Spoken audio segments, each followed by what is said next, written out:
So I have long awaited making this video and I'm very excited to share it with you guys. Today we're going to be going through my top favorite reads of 2022. Originally I set out on the goal of picking 10, but I didn't want to limit myself, and I actually discovered I loved a lot of books this year. At the end of the year I kind of didn't think I had that many hard-hitting favorites, but this lovely stack is proof that I was wrong.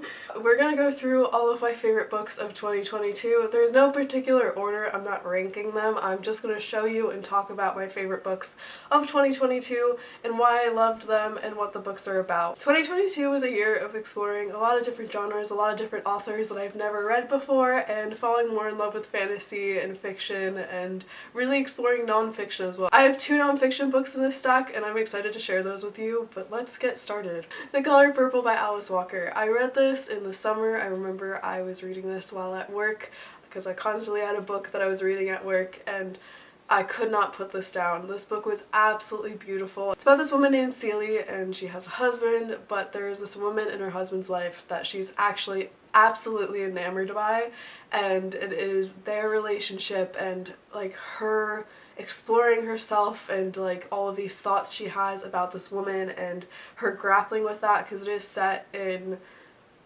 right after the post-slavery era, I believe, or during the post-slavery era, but it was so beautifully written and I love how it was all in letter format. Each chapter starts off with "Dear God" and she's just talking about everything that's happening, and I believe the woman she falls in love with is Shug. I don't know, I'm so bad at remembering books. And actually one thing I'm working on this year is writing notes while reading the books more, putting sticky notes in and maybe having a journal that I just keep track of my thoughts on the books as I'm reading. But this book was so beautiful. I think it deserves all the praise it has. I obviously gave this 5 stars. I'd love to get a nicer copy. I really would love to eventually get copies of the books I love so dearly and really fancy nice books eventually. The next book we have is Before the Coffee Gets Cold by Toshikazu Kawaguchi. Hopefully that was right. I was recommended this by a dear friend of mine. I'd seen it in the bookstores before and I was always intrigued by the premise of the book. It's basically about a cafe where if you sit at a certain table you can go back in time. It's magical realism, a little bit of fantasy, but it is so grounded and realistic. It's the premise of how you can go back in time is just so normal to this culture they're in and to the cafe. It's just something that is a fact of life and everyone that gets it. And so it is split up into 4 stories, I believe, or 4 different groups of people that go back. And it is about what they go back for, why they go back, what they learn when they go back. So the thing is, a lot of the people go to the cafe in hopes of changing the future, and they can't do that. One of the main rules of it is that you can't change anything. You going back does not mean anything will change, but the conversations they end up having do change themselves and change their attitude towards what happened, whether it be a breakup, a death, whatever. And there are just so many beautiful moments in this book. It's so beautifully written and I really loved it. If you watched my video where I went through all of the books, you will know that the 3rd book did kind of taint my perspective of the series, but as a standalone, I think this book is absolutely beautiful and the best of the 3 or 4 books maybe. And it was just really a lovely read. It's very peaceful and calming and grounding. It is short, it's 250 pages, and it's just the cutest size. It's such a lovely book to hold. I did a project, and one of my final projects was about books I was reading, and I brought in the 3rd book for it to use for pictures and stuff for the project, and my professor loved the size and color of the book. He was obsessed. It was very fun. Next we have Her Body and Other Parties by Carmen Maria Machado. This is a short fiction book. It's short stories. It is a contemporary fiction book about short stories about women, and it is just so incredible. My favorite story, I believe, is the first story, which is based on a book or inspired by a folklore about the woman with her neck that had a ribbon and her husband pulls it off and her head falls off. She has a story that is based on that. And I remember my first time reading that short story was when I was a kid. There was a book we had, and I like talked about this in a video before and I found the book, but I can't remember what it's called now. But there's some children's like kind of like horror book that I don't know how I loved so much because I'm such a easily frightened person, but it was so lovely. Like the story was so good and so captivating. Not lovely, it's kind of disturbing, but it was so captivating, and that's one of the stories in here, and it just really stuck with me. There's so many beautiful stories. It is based on like womanhood and feminine archetypes, and although I'm not a woman, I can relate to a lot of the stuff in here, and I really want to reread this soon because it was so beautifully written, and I love short story books, and this was the first one I ever got, and it like hit it out of the park, and then all the other ones I read like kind of fell short compared to this one.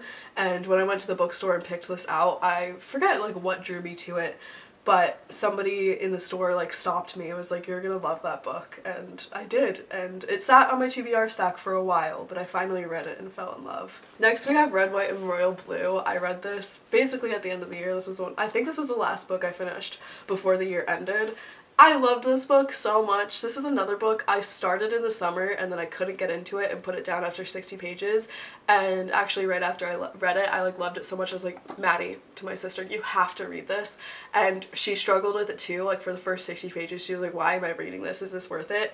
It's so worth it. It is so beautiful. Not only for the romance, but for the political side of it. It gives so much hope and really comments on stuff that's happening today and gives hope and illustrates like what life could be and how to overcome barriers and struggles. It was so imaginative but so grounded in realism and relatable, and it was so beautiful. The romance obviously was to die for, but I think like the hope illustrated in this book and the political involvement was really, really well done, and I love this book and I cherish this book. And another book I want to reread. There's so many books I want to reread this year. I don't think I'll get to all of them, but I would love to in theory. And I don't know, just the relationship between Henry and Charles is just so, is it Charles? No, Henry and Alex is just, I was thinking of Heartstopper, and the way I described it to my sister was like Heartstopper, but with an American boy. I don't know, it's just such a beautiful book, and there's so many beautiful facets to this book, and I highly recommend it. I loved it so much. I typically stray from romance books because I'm scared they're gonna be cheesy or I don't like the covers, but such a beautiful book. I really loved it, and I think there's a show coming at some point. That would be fun. Next we have the biggest book on this stack, A Court of Silver Flames. This was a reread this year, so I've already read this book before, but I had to include it because technically I read it this year and I want to talk about it. I read this at the end of the year. It was a comfort reread because at the beginning of December I was in a reading slump, or mid-December I was in a reading slump because of finals, and I just like didn't have the bandwidth to read, and I was like, you know what, I'm gonna read this, and it is a chunky book. It is what?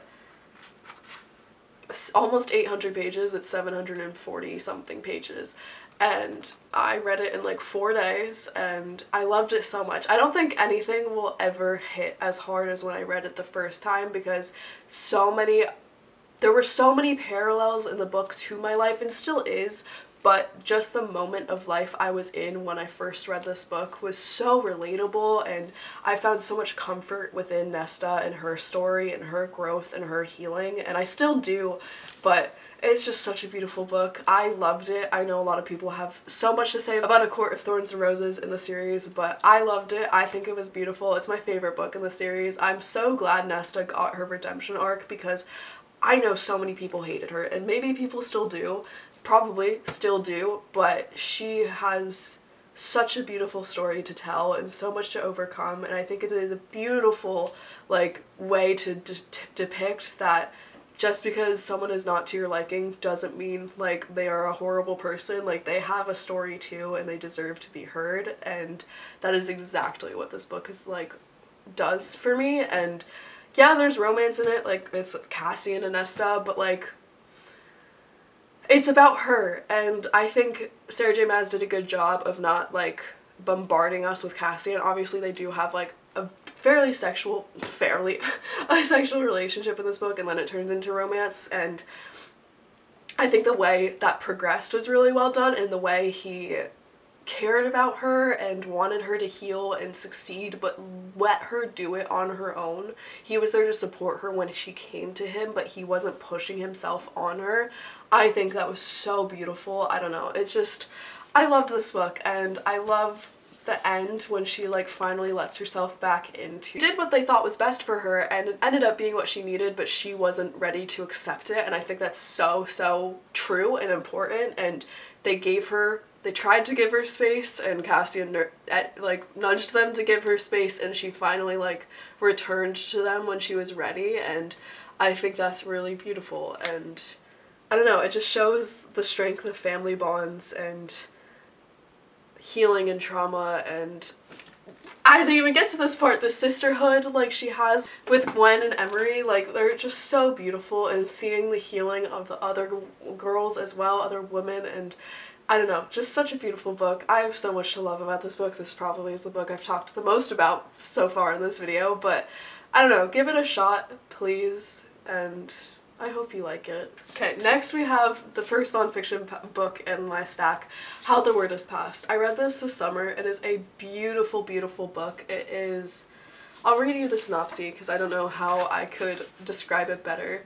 Beginning in his hometown of New Orleans, Clint Smith leads the reader on an unforgettable tour of monuments and landmarks, those that are honest about the past and those that are not, that offer an intergenerational story of how slavery has been central in shaping our nation's collective history and memory. It is the story of the Monticello plantation in Virginia, the estate where Thomas Jefferson wrote letters espousing the urgent need for liberty while enslaving more than 400 people.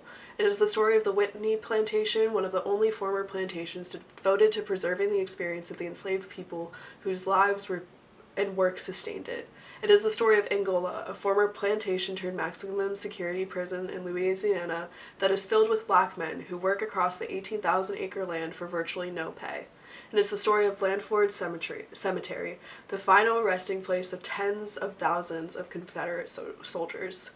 A deeply researched and transporting exploration of the legacy of slavery and its imprint on centuries of American history. How the Word Is Passed illustrates how some of our country's most essential stories are hidden in plain view, whether in places we might drive by on our way to work, holidays such as Juneteenth, or our entire neighborhoods like downtown Manhattan, where the brutal history of the trade in enslaved men, women, and children has been deeply imprinted. Informed by scholarship and brought to life by the stories of people living today, Smith's debut work of nonfiction is a landmark of reflection and insight that offers a new understanding of the hopeful role that memory and history can play in making sense of our country and how it has come to be. I mean, that like sums up the book perfectly, and it's so beautifully written and carefully written, and it's such an important story to tell, and I highly recommend this book, especially for getting into revisionist history and just history in general. Like, unlearning what we've learned and learning new perspectives is so important, and this book does that so well because it's not written from a historian's perspective. He started off as a poet, so he is a beautiful writer and obviously cares so deeply about these issues and this history, so it's just so important and so beautifully written and so impactful and profound. I remember I heard about this book, I think like from some NPR podcast. They were talking about how it was coming out in a year, and I immediately added it to my list, and I believe I pre-ordered it. Or actually, no, okay, I remember this. I found it in a store, and I realized when I got it that it was signed. And I don't know, that makes me very happy because this is an incredible book, and I'm so glad to have read this and to have this in my collection because it is so important. Next we have Serpent and Dove by Shelby Mahurin. A very simple book in terms of plot. A witch and a witch hunter thrust into holy matrimony. There was only one way such a story could end, a stake in a match. So good. I loved this book. It was funny, it was romantic, it was engaging. It was such a fun read. I absolutely loved this series. I really, really recommend it. I don't really remember that much about it other than how fond I was of it, and the characters are so lovely and the story's really good, and it's just such a funny matchup, and it makes no sense in the beginning, but then you're like, oh, I kind of get it. And there's like a lot of undercurrents of commentary that I really, really appreciate, and I don't know, I don't have much to say about it because I can't remember that much of it, but it was a great fantasy read. Next we have Caraval by Stephanie Garber. I read this summer. I devoured this series as quickly as possible. I loved it. It was such a good book. It's basically about a ticket they find, like kind of like Willy Wonka-ish. There's these two girls living in a town that is treating them poorly. They have a very mean dad, and they're eager to get out of it, and they find this ticket, and they get an invitation and a ticket to this caraval, and it is like, you go to this world, basically this island that transforms into another world, and it is a game. Okay, I'm just gonna read you the synopsis because I feel like that can describe it better. Scarlet Dragna has never left the tiny island where she and her sister Tella live with their powerful and cruel father. Now Scarlet's father has arranged a marriage for her, and Scarlet thinks her dreams of seeing Caraval, the faraway once-a-year performance where the audience participates in the show, are over. But this year, Scarlet's long-dreamt-of invitation finally arrives. With the help of a mysterious sailor, Tella whisks Scarlet away to the show. Only as soon as they arrive, Tella is kidnapped by Caraval's mastermind organizer, Legend. It turns out that the season's Caraval revolves around Tella, and whoever finds her first is the winner. Scarlet has been told that everything that happens during Caraval is only an elaborate performance, but she nevertheless becomes enmeshed in a game of love, heartbreak, and magic with the other players in the game. And whether Caraval is real or not, she must find Tella before the 5 nights of the game are over. A dangerous domino effect of consequences is set off, and her sister disappears forever.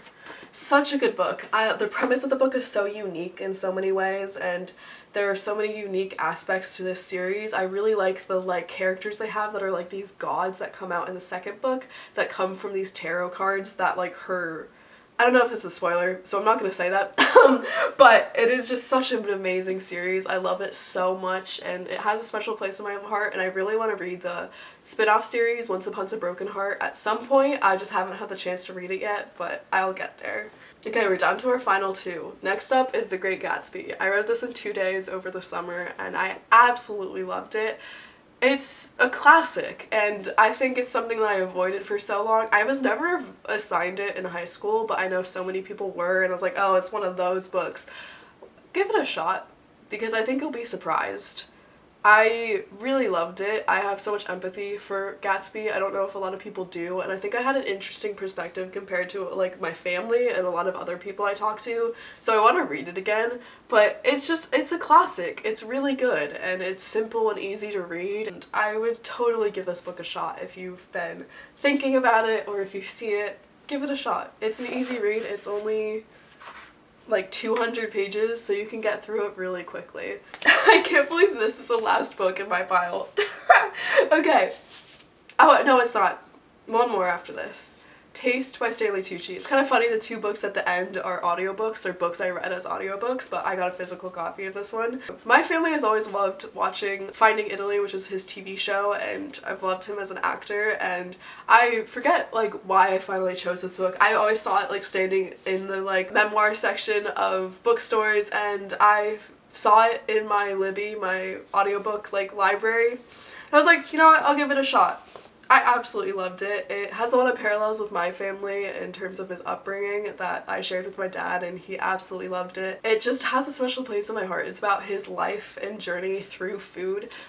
The meals and restaurants he goes to kind of build the story, and he shares stories around them about acting, about his family, about his journey with his health and with cancer, and about his upbringing. It's just such a beautiful book. There are so many recipes in here that I really want to try as well, and it was such a captivating book. I highly recommend reading it as an audiobook because he narrates it, which gives it such an added depth and enjoyment because you're hearing his life from his words, and the book is so conversational, it's very casually written, but it's in his voice, and that's really fun, and I don't know, it's a great memoir, such a unique concept I feel in sharing it around food because obviously he's such a foodie. And I don't know, I really, really loved it, and I recommend it. I don't know, it might be a unique read for some people, and this is like my second ever memoir I've read, but it was really enjoyable. Okay, so the final book that is my favorite is The Dictionary of Obscure Sorrows by Joe Koenig. I read this as an audiobook, which I don't think it's the best as an audiobook because it's a dictionary, so it's words that are made up that align with things we as a human, like with the human condition, try to describe but don't have a word for. And he is finding words based on Latin roots and Greek roots and just applications of language to merge together to build new words to describe sensations and emotions that humans have. And he is the creator of the word sonder, which I'm sure you guys have heard before. He is the one that like invented that word. I feel like that gives him so much merit because like I loved this book. Of course my camera battery dies when talking about the final book. What I will finish saying is it was such a beautifully written book, and I'm desperate to get a physical copy so I can annotate and remember and reminisce on those words. It was really fun to listen to because it was narrated by the author. I think that gives audiobooks such depth, but I really want a physical copy. I've found it once in a bookstore, but I couldn't afford it at that time, so I want to get it as soon as possible. But yeah, that was such a lovely book, and I think that's a good book to end on. I had such a fun year of reading, and it was fun to reminisce again and see all my favorite books and go through my shelves and just enjoy all the books I have. I hope maybe you found a new book you would like to read, or were any of these your favorites? What were your favorite books? I'd love to hear. Thank you so much for being here. I'm so excited for all this year holds, and can't wait to keep sharing book content and art content and all I can. And thank you so much for being here. Please leave a like and a comment and subscribe if you haven't already. It helps me immensely. Thank you for being here. I hope you have an amazing rest of your day. Bye!